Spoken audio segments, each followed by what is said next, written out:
एक समय की बात है, रवि नाम का एक व्यक्ति अपने बेटे शुभ के साथ एक छोटे गांव में रहता था। रवि जीवन के बारे में बहुत कुछ जानता था और महत्वपूर्ण सबक सिखाने की उम्मीद में अक्सर शुभ के साथ अपना ज्ञान साझा करता था। एक दिन धूप निकला हुआ था। जब वे एक बड़े पेड़ के नीचे बैठे थे, रवि ने शुभ से एक दिलचस्प सवाल पूछा। क्या तुम जानते हो कि पुराने दिनों में शिकारी बंदरों को कैसे पकड़ते थे? शुभ ने उत्सुकता से कहानी सुनने के लिए रवि की तरफ देखा। रवि शुभ की तरफ देख के मुस्कुराया और कहानी सुनाना शुरू किया।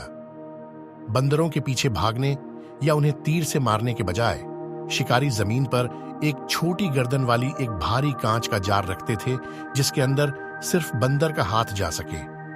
जार के अंदर वे खाना डालते थे जो बंदरों को पसंद था।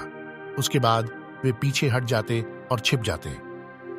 बंदर खाने को देखकर जार के पास आते थे और खाना निकालने के लिए अपना हाथ जार के अंदर डाल देते थे। खाना पकड़ने के बाद उनका हाथ का मुट्ठी जार के मुंह से बड़ा हो जाता था और वो अपना हाथ उस जार से बाहर निकाल नहीं पाते थे। बच्चे ने उस दृश्य की कल्पना की जिसमें दृढ़ निश्चयी बंदर जार से संघर्ष कर रहा था।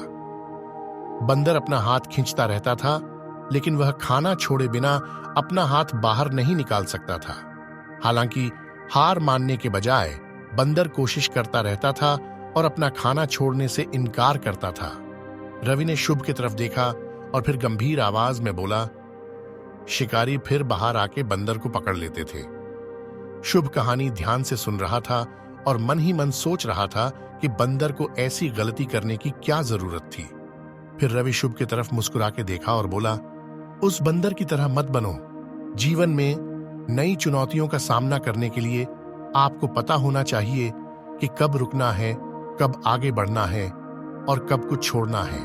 दोस्तों, कहानी का सार यह है कि जीवन में यह पहचानना जरूरी है कि उन चीजों को कब छोड़ना है जो आपको रोक रही हैं या आपको नुकसान पहुंचा रही हैं। ठीक उसी तरह जैसे कहानी में बंदर अपनी स्वतंत्रता की कीमत पर जार में रखे भोजन से चिपका रहता है, वैसे ही लोग कभी कभी उन स्थितियों, विश्वासों या रिश्तों को पकड़कर रखते हैं जो उनके सर्वोत्तम हित में नहीं होते हैं।